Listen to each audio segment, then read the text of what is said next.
Turkey's lira has hit a record low ahead of the country's election decider on Sunday, with investors seemingly concerned about what may be in store if President Recep Tayyip Erdogan secures another decade in power.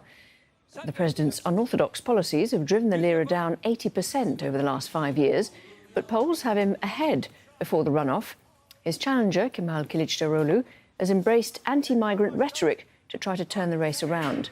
Neither candidate received enough votes to win outright in the first round of elections 2 weeks ago.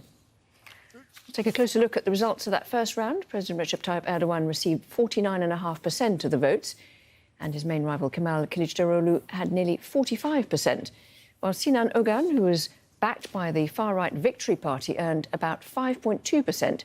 He has since endorsed President Erdogan's campaign. Güney Yıldız is a political analyst and former journalist who focuses on Turkey. He joins us now from London. Thanks for being with us. So, just on the momentum at this stage, we're very close now to that runoff, and we heard just now about that endorsement from Ogan. Does that take the momentum in Erdogan's favour, or how do you see it playing out?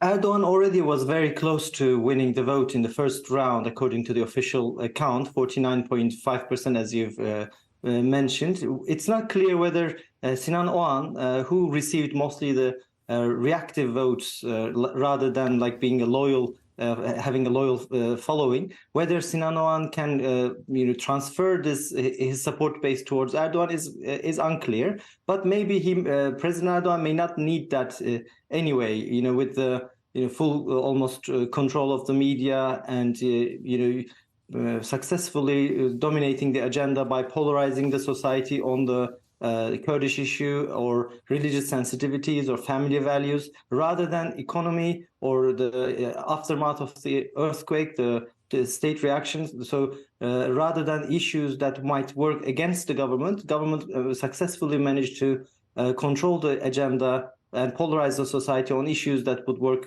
for their advantage. And his rival, Kılıçdaroğlu, has decided to kind of veer towards the right in the period between the two elections. He's promising to send back all refugees. How's that playing with voters?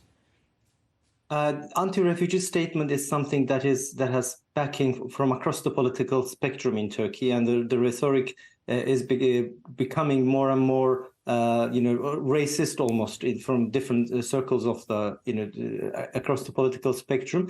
And the third candidate, Sinan Oğan, as we mentioned, he was almost on a single issue, anti-refugee sentiment and anti-Kurdish sentiment. That was his kind of discourse that made him receive 5% of the votes. I think Kılıçdaroğlu, the opposition leader, is trying to pull some of the votes, some of those votes towards himself. That's why he's embracing this rhetoric. It's unclear because Kılıçdaroğlu himself has a more social democratic or more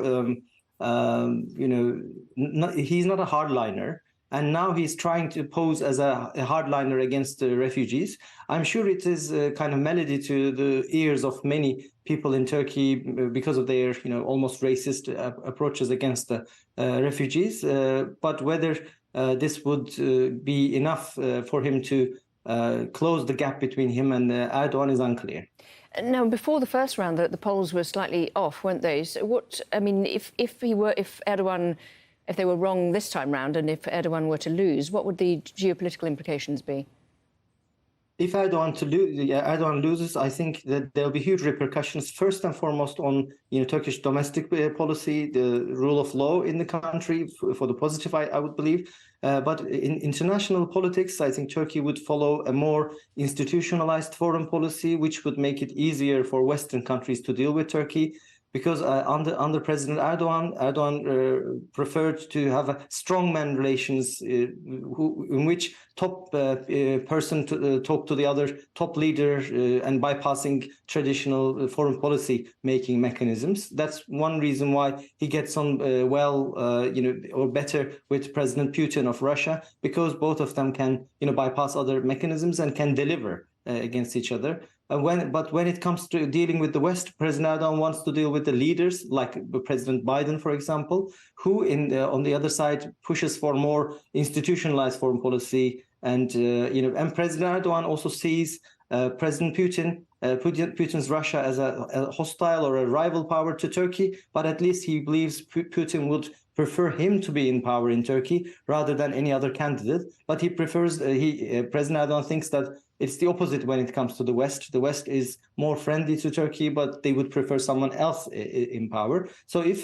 President Erdogan loses power, then this aspect of the relationship would be gone. But otherwise, Turkey would follow. There will be more continuity than rupture in terms of Turkey's foreign policy, because Turkish foreign policy is mostly dictated by geopolitical necessities, like in the Middle East, where we see the United States is withdrawing gradually, and strategic necessities. Guni Yildiz, thank you very much indeed for talking to us. Thank you.